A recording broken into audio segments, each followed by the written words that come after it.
The shocking truth about the FDIC and your bank deposits.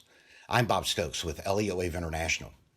Millions of U.S. bank depositors feel safe in the knowledge that the Federal Deposit Insurance Corporation will protect their accounts, even if their bank goes under.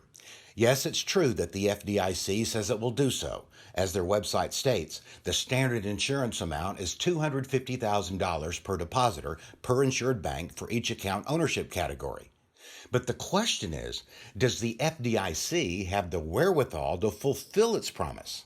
In the event of a major financial crisis, the answer is an emphatic no. Not even close.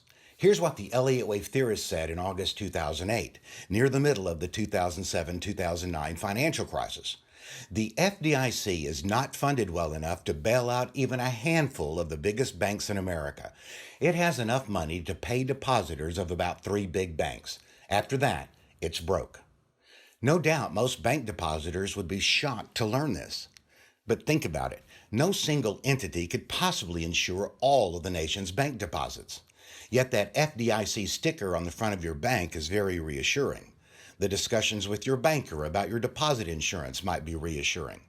But something that is not quite so reassuring is from none other than a former vice chairman of the FDIC itself.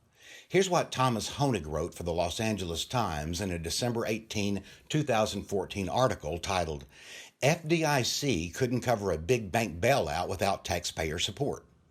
As a reminder, when the financial industry imploded in 2008, Congress had to pass a special law to fund a $700 billion bailout. The Federal Deposit Insurance Corporation had nowhere near enough resources to fund their resolution. Today, with assets of nearly $11 trillion and derivatives worth $4 trillion, the 8 largest U.S. banks are far bigger and hold more derivatives than in 2008. Compare those numbers with the FDIC insurance fund of $54 billion. These are eye-opening statistics. The best way to protect your deposits is to adequately research the banks in your community and pick one where the bank's officers handle their customers' deposits prudently. Indeed, the theorist once remarked, relatively safe banks may become even safer. If they have the sense to inform the public of their relative safety aspect, depositors in a developing financial crisis will move funds out of weak banks into stronger ones, making the weak ones weaker and the relatively strong ones stronger. But as you've seen, it's a myth that the FDIC can always protect your bank deposits. And it's not the only myth.